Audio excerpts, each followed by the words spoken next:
Kind and brave, that's our way. Nice to see you here today. Hello everybody, I hope you are doing well. I'm so sorry that this has taken a while to get to you. I've filmed it a bunch of times and it's just not worked uploading. All sorts of problems. But we are here to finish James and the Giant Peach, so I hope you're all ready. Are you excited, City Llama?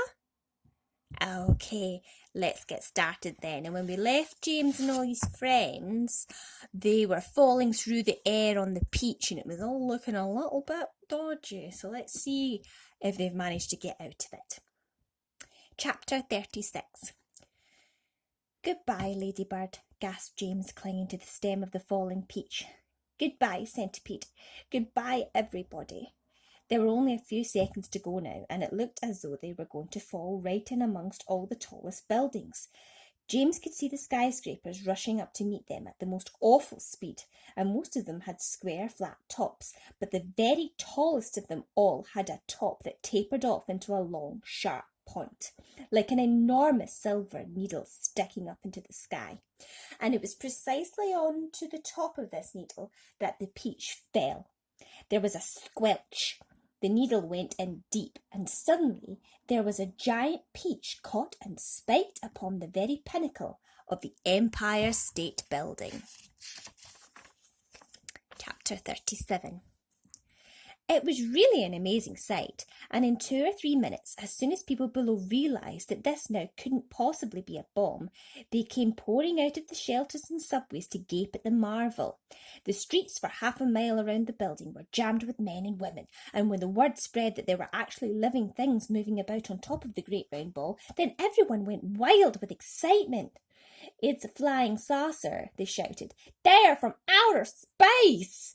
They are men from Mars. Or maybe they came from the moon. And a man who had a pair of binoculars to his eyes said, They look pretty peculiar to me, I tell you that. Police cars and fire engines came screaming in from all over the city and pulled up outside the Empire State Building.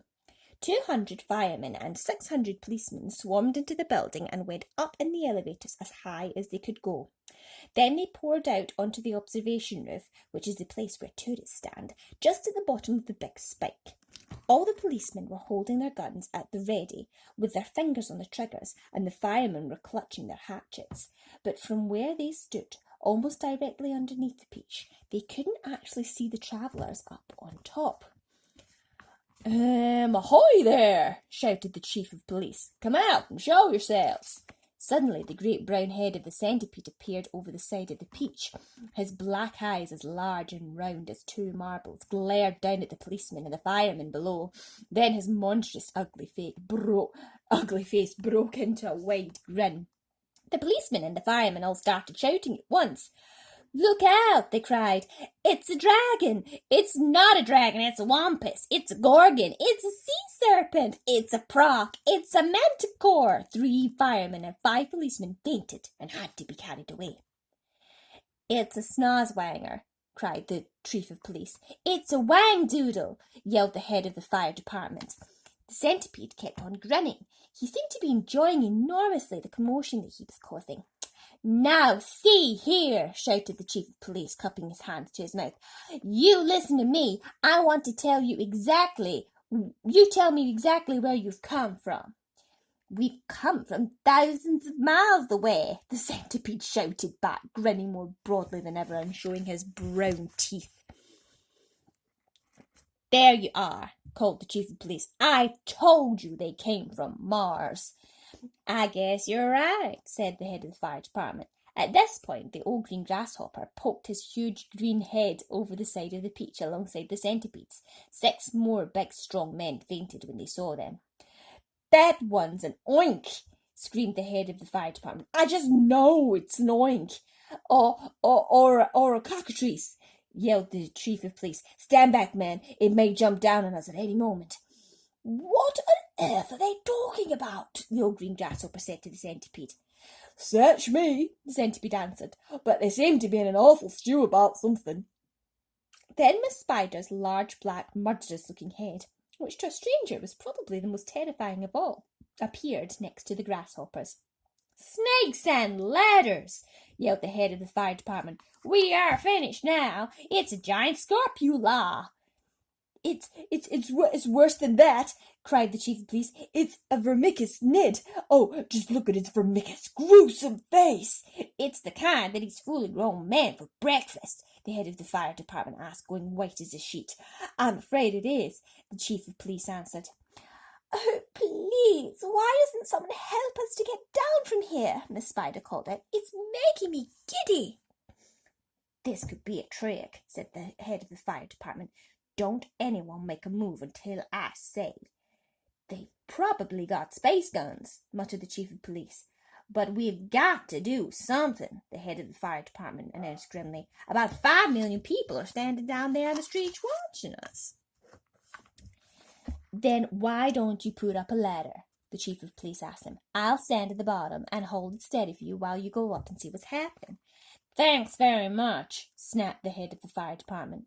Soon there were no less than 7 large, fantastic faces peering down over the side of the peach. The centipedes, the old green grasshoppers, Miss Spiders, the earthworm, the ladybirds, the silkworms, and the glowworms, and a sort of panic was beginning to break out among the firemen and the policemen on the rooftop. Then, all at once, the panic stopped, and a great gasp of astonishment went up all around, for now a small boy was seen to be standing up there beside the other creatures. His hair was blowing in the wind, and he was laughing and waving and calling out, "Hello, everybody! Hello!" For a few moments the men below just stood and stared aghast. They simply couldn't believe their eyes. "Bless my soul!" cried the head of the fire department, going red in the face. "It really is a little boy, isn't it?" "Don't be frightened of us, please," James called out. "We are so glad to be here." "What about the others beside you?" shouted the chief of police. "Are any of them dangerous?"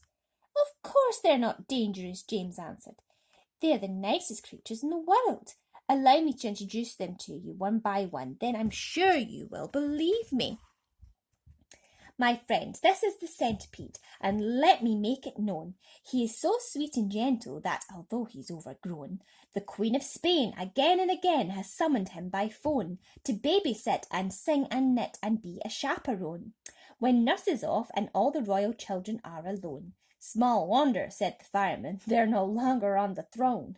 The earthworm, on the other hand, said James, beginning to expand, is great for digging up the land and making old soils newer.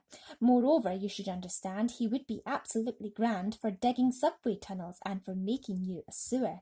The earthworm blushed and beamed with pride. Miss Spider clapped and cheered and cried, could any words be truer? And the grasshopper, ladies and gents, is a boon in a million ways. You have only to ask him to give you a tune and he plays